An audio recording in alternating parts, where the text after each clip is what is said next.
Bueno, pues arrancamos hoy con un análisis bastante interesante sobre las ideas de Juan Domingo Perón. Nos vamos a centrar en el sindicalismo, el liderazgo y esa visión suya de la comunidad organizada. Exacto. Tenemos fragmentos de discursos a los trabajadores de entre el 73 y el 74. La idea es entender bien qué papel veía él para el movimiento obrero en Argentina, ¿no? Sí, y son textos de un momento muy clave, justo cuando vuelve al poder. Perón ahí lo que busca es, reafirmar y actualizar su doctrina. Y en esa doctrina, el movimiento obrero organizado tiene un papel, centralísimo, en todo su proyecto político, económico, social. Fíjate, hay una frase que me ha llamado la atención. El dirigente nace, no se hace. Suena un poco determinista, ¿verdad? ¿Qué quería decir con eso exactamente? Ese tipo de cosas. Pero ojo, no se quedaba ahí. Eso era solo, digamos, el punto de partida. Insistía muchísimo en que ese material había que pulirlo. Y ahí entra la formación. Mencionaba mucho las escuelas sindicales que él impulsó. Y sobre todo una base moral muy sólida. Decía que el dirigente era como el alma, la inspiración de la organización. Entiendo.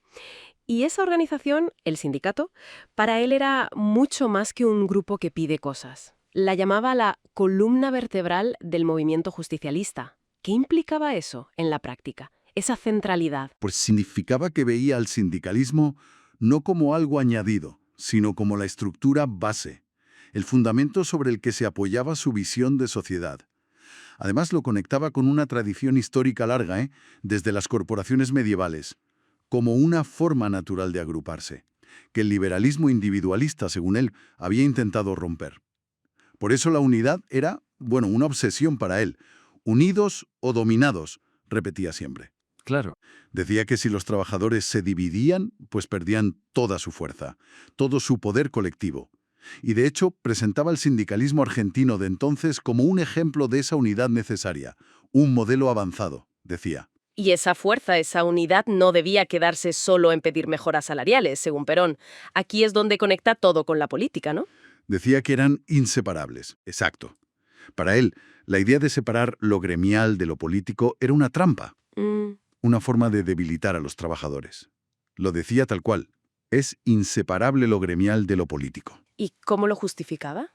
Pues sostenía que si los sindicatos querían cambios de verdad, cambios duraderos, tenían que ser un factor de poder real, con voz y voto en cómo se dirigía el Estado, ir más allá de lo puramente laboral. Para él, la acción sindical ya era acción política, en su nivel más básico. Qué interesante esa visión tan integral. Y ese factor de poder no se limitaba a Argentina, ¿verdad? Tenía la mirada puesta en el continente. Sí, proyectaba esa misma lógica, unidad y organización, pero a escala latinoamericana. Veía la formación de bloques continentales, políticos y también sindicales como un paso, natural, inevitable en la historia. La integración de Latinoamérica para él tenía que hacerse desde abajo, desde la unión de los pueblos. Y claro, los sindicatos eran el vehículo perfecto para articular esa unión. Ah, ¿por eso lo de los agregados obreros? Justo, quería reinstaurarlos en las embajadas, como puentes para esa conexión sindical continental.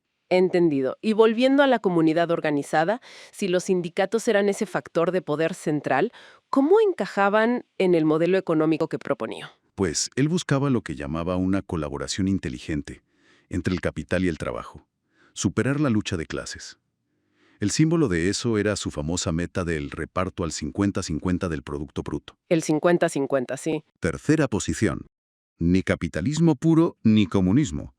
Su idea era, el capital está al servicio de la economía, y la economía, pues al servicio del bienestar social, de la gente. Pasar de la miseria a la abundancia, decía. Eso es, pasar de una economía de miseria a una economía de abundancia, pero con un esfuerzo sin sacrificio.